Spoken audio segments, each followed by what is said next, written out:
आता पाहूया मुंबई आणि पुण्यातल्या टॉप 9 बातम्या। सिडकोच्या 26,000 घरांच्या किमती जाहीर। नवी मुंबईतील वाशी, बामणडोंगरी, खारकोपर, खारघरमध्ये सिडकोची घरं। आर्थिकदृष्ट्या मागास असलेल्या नागरिकांचंही घराचं स्वप्न पूर्ण होणार। देशात एचएमपीव्ही विषाणूचा 9वा रुग्ण। मुंबईत 6 महिन्यांच्या मुलीला एचएमपीव्हीची लागण।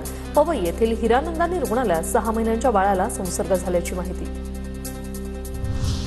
दादर स्थानकावर माथे फिरूनही तरुणीचे केस कापले। प्रवासी महिलांमध्ये भीतीचं वातावरण। सीसीटीव्ही यंत्रणा सक्षम करण्याची, पोलीस बंदोबस्त वाढवण्याची प्रवाशांची मागणी। ठाकरे गटाच्या आक्रमक भूमिकेनंतर चर्चगेट परिसरातील स्टारबक्स कॅफेने इंग्रजी बोर्ड बदलून लावला मराठी बोर्ड। मराठी बोर्ड नसल्याने ठाकरे गटाने काल इंग्रजी बोर्डाला काळं फासलं होतं। पुण्यातील आयटी कंपनीत काम करणाऱ्या तरुणाचा सहकारी तरुणीवर चाकू हल्ला। हल्ल्यात तरुणीचा मृत्यू। पैशाच्या वादातून आरोपी कृष्णा कनुजाने शुभदा पोदारेवर हल्ला केल्याची माहिती। आरोपीला अटक। पुण्यातील शाळेत चेंजिंग रूममध्ये मोबाईल ठेवून रेकॉर्डिंग केल्याचा प्रकार। पाषाण भागातील नामांकित शाळेतील धक्कादायक घटना। शाळेतील शिपायानेच तो व्हिडिओ रेकॉर्ड केल्याचं समोर। आरोपीला अटक।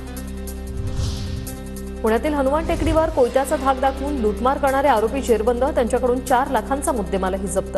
पोलीस उपायुक्त संदीप सिंह गेल यांची माहिती। शहरी नक्षलवाद प्रकरणात अजून दोघांना जामीन मंजूर। रॉना विल्सन आणि सुधीर ढवळे यांना मुंबई उच्च न्यायालयाचा दिलासा। प्रत्येकी 1 लाखाच्या जात मुचलक्यावर जामीन। मुंबई बाहेर जाण्यास मनाई।